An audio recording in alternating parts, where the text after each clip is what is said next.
శైలేంద్ర కూర్చుని ఆలోచించుకుంటూ ఉంటాడు.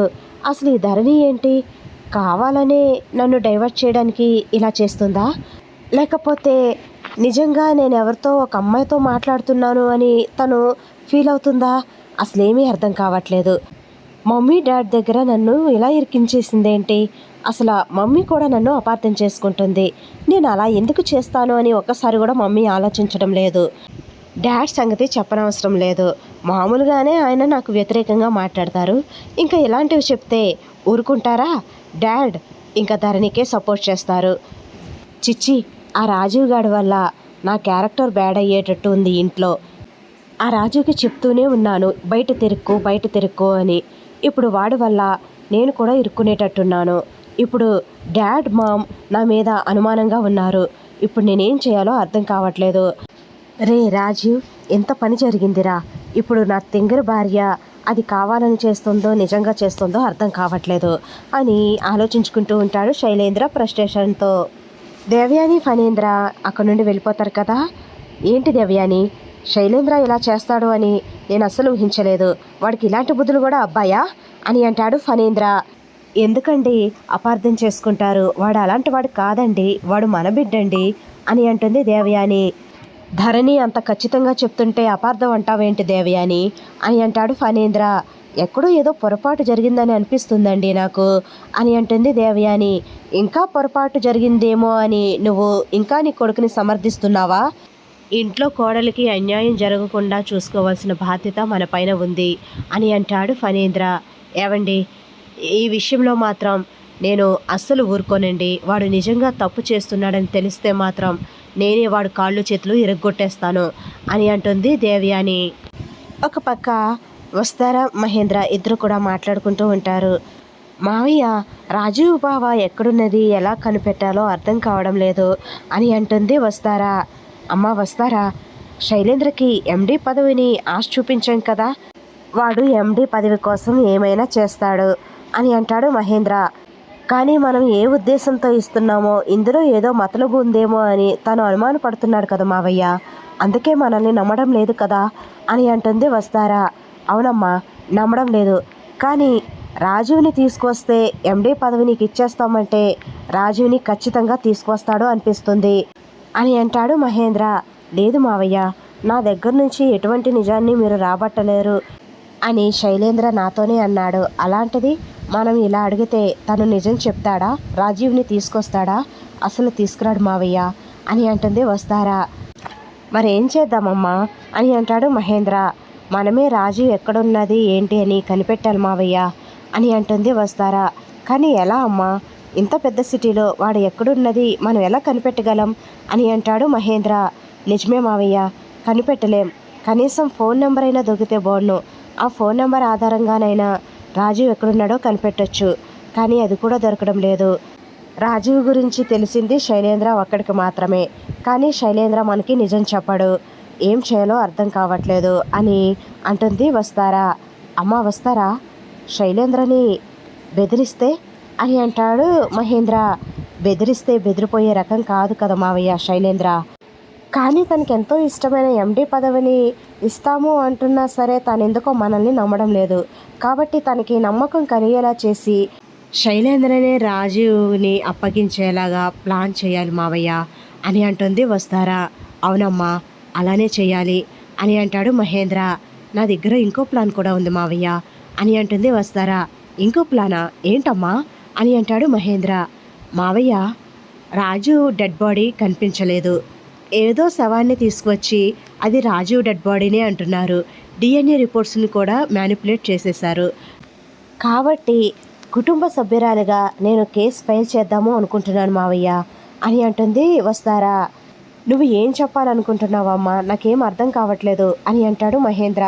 మావయ్య, రాజీవ్ బావ బ్రతికే ఉన్నాడు, కానీ అందరినీ నమ్మించి మను గారిని ఇరికించాలి అనుకున్నాడు, కాబట్టి రాజీవ్ బావ డెడ్ బాడీని కుటుంబ సభ్యులందరి సమక్షంలో డిఎన్ఏ టెస్ట్ చేయించాలని నేను రిక్వెస్ట్ పెడతాను అని అంటుంది వస్తారా. దానికి కోర్టు వాళ్ళు అంగీకరిస్తారా అని అంటాడు మహేంద్ర. అంగీకరిస్తారు మావయ్య, ఎందుకంటే కుటుంబ సభ్యులకి నమ్మకం లేనప్పుడు మళ్ళీ రీటెస్ట్ చేయించి కుటుంబ సభ్యులకి సమాధానం చెప్పవలసిన బాధ్యత పోలీస్ డిపార్ట్మెంట్ వాళ్ళ మీద ఉంది. రాజీవ్ బావ చనిపోయాడని మేము నమ్మట్లేదు. వాళ్ళు నిరూపించాలి అంటే మా సమక్షంలోనే డిఎన్ఏ టెస్ట్ చేయించాలి. అలానే ఇదివరకు చూపించిన డాక్టర్స్తో కాకుండా వేరే వాళ్ళతో చేయించాలి అని నేను అర్జీ పెట్టాలి అనుకుంటున్నాను అని అంటుంది వస్తారా. నువ్వు పెడితే అది చెల్లుతుందా అని అంటాడు మహేంద్ర. నాన్న వస్తారు. నాన్న, అక్క, బాబు వాళ్ళిద్దరూ కూడా ఉంటారు. మేము ముగ్గురం కలిసి అర్జీ పెడతాము. కోర్టు వారు ఖచ్చితంగా అంగీకరిస్తారు అని అంటుంది వస్తారా. సరే అమ్మా, అలానే చేద్దాము. నువ్వు అనుకున్నట్టుగానే ఇటు శైలేంద్రతో ఈ ప్లాన్ని ఇంప్లిమెంట్ చేద్దాము, అటు కోర్టు ద్వారా రాజీవ్ని బ్లాక్ చేసేలా చేద్దాము. 2 విధాలుగా రాజు బ్లాక్ అవుతాడు అని అంటాడు మహేంద్ర. వస్తారా ఆలస్యం చేయకుండా లాయర్తో మాట్లాడి చక్రం గారితోనూ అలాగే వాళ్ళ అక్క కొడుకుతోనూ ఇద్దరితోనూ కంప్లైంట్ ఇప్పిస్తుంది. కోర్టు వారికి రిక్వెస్ట్ కూడా పెడుతుంది. కోర్టులో వాదాపవాదాలు విన్న తర్వాత జడ్జి గారు కుటుంబ సభ్యులు ఎవరు రాజు చనిపోయాడు అంటే నమ్మట్లేదు కాబట్టి మళ్ళీ ఒకసారి రీపోస్ట్ మార్టం చేసి కుటుంబ సభ్యులు కన్ఫర్మ్ చేసుకునేలాగా చేయాలి అని ఆదేశాలు జారీ చేస్తారు.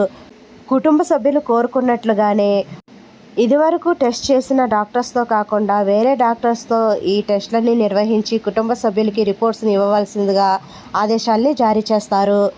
పోలీస్ డిపార్ట్మెంట్ వాళ్ళు మళ్ళీ చనిపోయిన డెడ్ బాడీకి డిఎన్ఏ టెస్టులు చేయించడానికి అంతా ప్రిపేర్ చేస్తారు. అలా కుటుంబ సభ్యుల సమక్షంలోనే డిఎన్ఏ టెస్టులు జరుగుతూ ఉంటాయి. ఇంకా మోసం చేయడానికి వీల్లేదు కాబట్టి రిపోర్ట్స్ కూడా వచ్చేస్తాయి. ఆ రిపోర్ట్స్లో రాజీవ్ డెడ్ బాడీ కాదు అని తేలుతుంది. ఇంకా పోలీసులు షాక్ అయిపోతారు ఆ రిపోర్ట్స్ చూసి. వస్తారా, మేము చెప్తుంటే మీరు అస్సలు నమ్మలేదు. చనిపోయింది రాజీవే అని మీరు ఎంతో వాదించారు.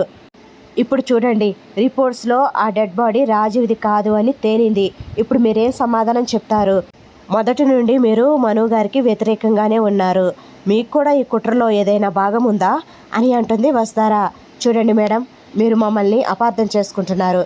మేము రిపోర్ట్స్ బట్టే మేము ప్రొసీడ్ అయ్యాం, కానీ మను గారిని ఇరికించాలని మేమెందుకు అనుకుంటాం అని అంటాడు ఎస్ఐ గారు. మరి అలా కాకపోతే మేము ఎన్నిసార్లు చెబుతున్నా వినకుండా మను గారిని దోషిగా చేయాలని మీరెందుకు ప్రయత్నించారు అని అంటుంది వస్తారా. మేము ఎన్నో కేసులు చూస్తూ ఉంటాము. కొంతమంది అబద్ధాలు చెప్తూ ఉంటారు. మేము కూడా అలానే అనుకున్నాం. అంతేకాని ఇలా జరుగుతుంది అని మేము ఊహించలేదు మేడం అని అంటారు ఎస్ఐ గారు. అన్ని కేసులు ఒకలా ఉండవు కదా సార్ అని అంటుంది వస్తారా. ఇంకా ఎస్ఐ గారు ఏమీ మాట్లాడరు. చూడండి ఎస్ఐ గారు, ఆ రాజు ఎక్కడున్నాడో తెలుసుకునే బాధ్యత మీ పైన ఉంది. మీ డిపార్ట్మెంట్ వాళ్ళకి ఉంది. తను ఎక్కడున్నా పట్టుకోవాల్సింది మీరే ఇంకా అని అంటాడు మహేంద్ర. రాస్కెల్, డిపార్ట్మెంట్నే మోసం చేయాలి అనుకుంటాడా? తను ఎక్కడున్నా సరే పట్టుకొని అతనికి శిక్ష పడేలా చేస్తాము అని అంటారు ఎస్ఐ గారు. ఈ విషయం శైలేంద్రకు తెలుస్తుంది. శైలేంద్ర ద్వారా రాజీవ్కి తెలుస్తుంది. శైలేంద్ర రాజీవ్కి ఫోన్ చేసి చెప్పేస్తాడు. ఏంటి భయ్యా నువ్వు మాట్లాడేది?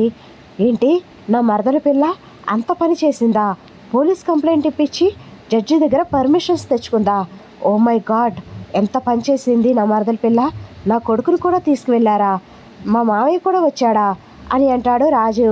అవును, నీకు ముందు నుంచి చెప్తూనే ఉన్నాను, నా మరదల్ని చూడకపోతే నేను ఉండలేను, అది ఇది అని ఏవేవో కబుర్లు చెప్పావు. ఇప్పుడు చూడు, నువ్వు చనిపోలేదు, బ్రతికే ఉన్నావు అని పోలీసులకి ఆధారాలతో సహా దొరికిపోయావు. ఇప్పుడు నీ కోసం పోలీసులు వెతుకుతున్నారు. నువ్వు ఎక్కడికి వెళ్ళి దాక్కుంటావో నాకు అనవసరం, కానీ నువ్వు బయటకు అనిపిస్తే మాత్రం పోలీసులు నిన్ను అంత ఈజీగా వదిలిపెట్టరు. నిన్ను హెచ్చరించడానికి ఫోన్ చేశాను. ఫోన్ పెట్టేస్తున్నాను భయ్యా అని శైలేంద్ర ఫోన్ పెట్టేస్తాడు. ఇంకా ఫోన్ పెట్టేసి వెనక్కి తిరిగి చూడగానే మహేంద్ర వస్తారా ఇద్దరు ఉంటారు. శైలేంద్ర చేతిలో నుండి మహేంద్ర ఫోన్ లాక్కుంటాడు. బాబాయ్, నా ఫోన్ ఎందుకు తీసుకున్నారు? మర్యాదగా నా ఫోన్ నాకు ఇచ్చేయండి అని అంటాడు శైలేంద్ర. ఇచ్చేస్తాను, కానీ నువ్వెవరితో మాట్లాడావు అని అంటాడు మహేంద్ర. ఎవరు? నా ఫ్రెండ్తో మాట్లాడాను అని అంటాడు శైలేంద్ర. ఎవరు నీ ఫ్రెండు? రాజీవా అని అంటాడు మహేంద్ర. రాజీవా? రాజీవ్తో నేనెందుకు మాట్లాడతాను? అయినా రాజీవ్తో నాకేం పని ఉంటుంది? నాకేం అవసరం ఉంటుంది? నా ఫ్రెండ్ ఎవరో ఫోన్ చేస్తే మాట్లాడుతున్నాను. అయినా అవన్నీ చెప్పవలసిన అవసరం మీకు లేదు కదా బాబాయ్ అని అంటాడు శైలేంద్ర. మాకు చెప్పవలసిన అవసరం లేదు, కానీ పోలీసులకు చెప్తే చాలు అని అంటాడు మహేంద్ర. పోలీసులేంటి బాబాయ్ అని అంటాడు శైలేంద్ర. అమ్మ వస్తారా, ఈ ఫోన్ పట్టుకో అని అంటాడు మహేంద్ర. వస్తారా శైలేంద్ర ఫోన్ని పట్టుకుంటుంది. ఇంకా శైలేంద్రని గట్టిగా పట్టుకుంటాడు వెనక నుండి మహేంద్ర. అమ్మ వస్తారా, వాడు చెయ్యి గట్టిగా పట్టుకున్నాను కానీ ఆ ఫింగర్ ప్రింట్తో ఆ లాక్ ఓపెన్ చేయమ్మా వాడు ఫోను అని అంటాడు మహేంద్ర. సరే మావయ్య అంటూ ఇంకా వస్తారా ఫోన్ పట్టుకుని శైలేంద్ర ఫింగర్ ప్రింట్తో ఓపెన్ చేపిచ్చేస్తుంది. లాక్ ఓపెన్ చేసి ఫోన్ చెక్ చేస్తుంది. కాల్ లిస్ట్లో ఇప్పుడు ఎవరితో మాట్లాడాడో చూస్తుంది. ఆ నెంబర్ని వస్తారా ఫోన్లో ఫీడ్ చేసుకుంటుంది వస్తారా. ఏయ్ ఆపండి, నా ఫోన్ నా పర్మిషన్ లేకుండా నన్ను ఇలా బలవంతంగా పట్టేసుకుని ఇలా చేస్తారా, మీ మీద కంప్లైంట్ చేస్తాను అని అంటాడు శైలేంద్ర. చెయ్యిరా చెయ్యి, ఏం చేస్తావో నేను చూస్తాను. ఆల్రెడీ పోలీసులు వస్తున్నారు, ఇప్పుడు అన్నయ్యకు కూడా నీ నిజస్వరూపం తెలిసిపోతుంది అని అంటాడు మహేంద్ర. ఏంటి బాబాయ్ పోలీసులు రావడం ఏంటి, బెదిరిస్తున్నావా అని అంటాడు శైలేంద్ర. బెదిరించడం కాదురా, నిజం చెప్తున్నాను.